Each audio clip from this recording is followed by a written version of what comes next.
Olá, sejam bem-vindos a mais um vídeo do canal. É um prazer imenso tê-los aqui novamente.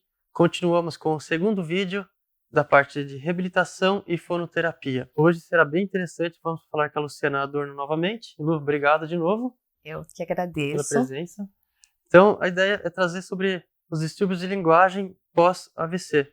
Lembrando, né, gente? Quando a gente fala de AVC, são 3 etapas.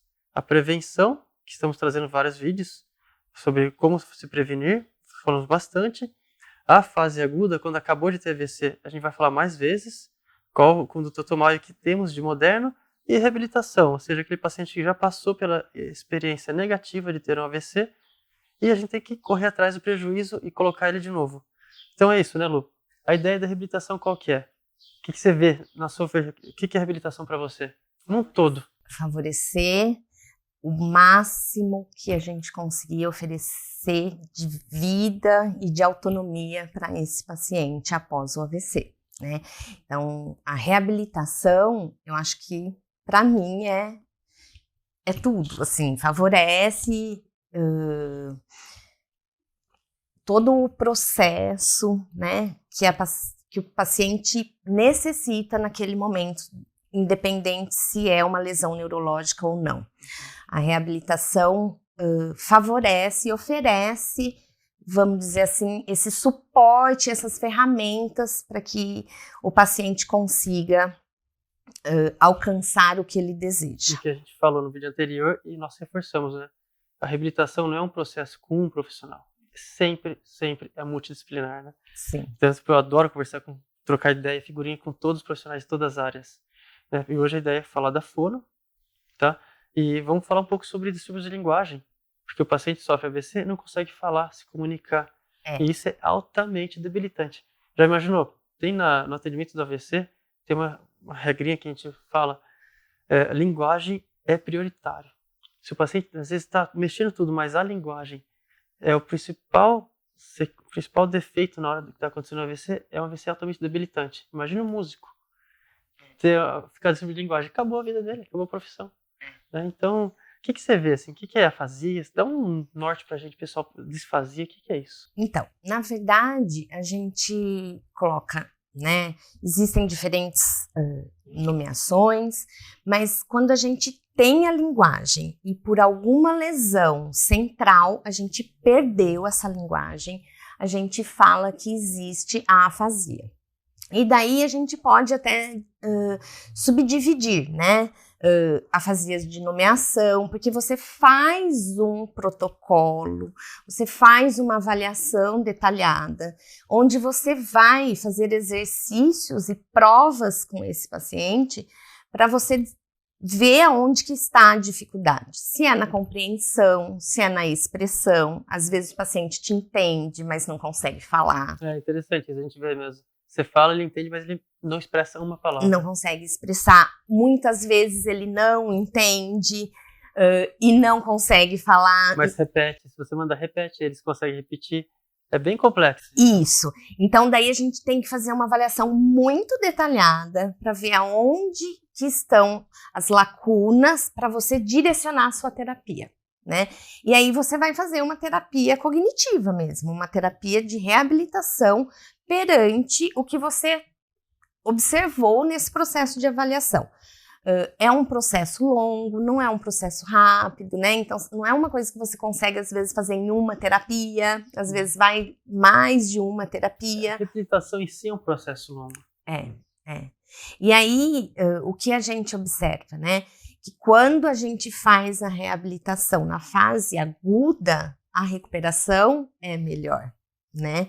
Então, é lógico que a evolução... Legal, vou te cortar, tá? Desculpa. Fase aguda quer dizer o quê? O paciente teve AVC, ganhou alta do hospital. Até no hospital já começa, mas ganhou alta, ele tem que te procurar ali, naquela semana. Sim. Não é depois de 1 mês, 2 meses. Isso é interessante. As pessoas deixam 1 mês em casa, porque é difícil de tirar, tá acamado.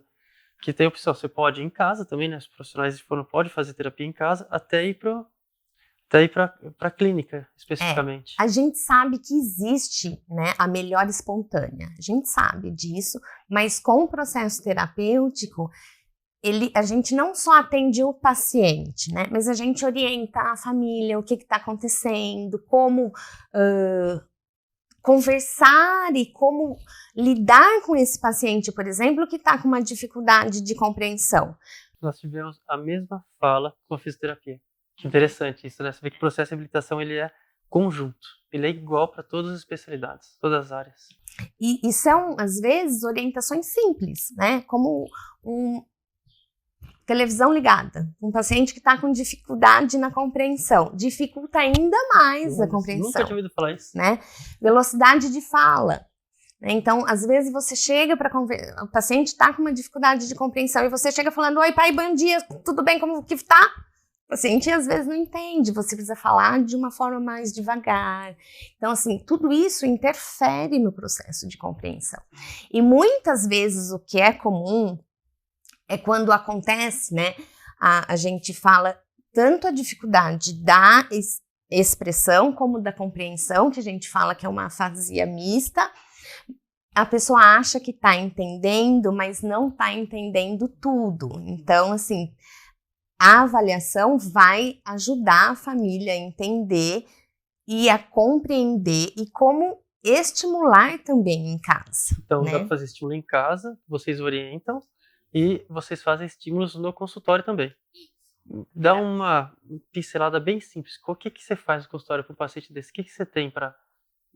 Qual que é a ideia? Tudo vai depender do paciente. Né? Vamos pensar num paciente que não está conseguindo fazer produção sonora, né? Tá em mutismo, sem falar nada, supressão da fala. A gente pode entrar com técnicas de fonação para ele perceber, até comunicação suplementar alternativa, para ele começar a se comunicar, se ele está com sede, se ele está com fome, se ele quer ir no banheiro, se ele não quer, né? Com uso de imagens. Ou até, por exemplo, paciente que sabe o que quer falar, mas não sabe, por exemplo, quer nomear garfo, mas não consegue nomear garfo, fica aquilo que a gente usa assim, né? A gente vai fazer exercícios de nomeação. Então, daí você vai, de acordo com a dificuldade do paciente, direcionar os exercícios e a terapia e as orientações que você tem que dar para favorecer a melhor qualidade de vida.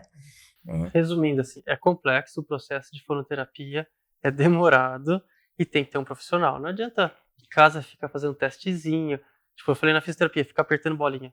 Piora. Na fono tem que ter um profissional.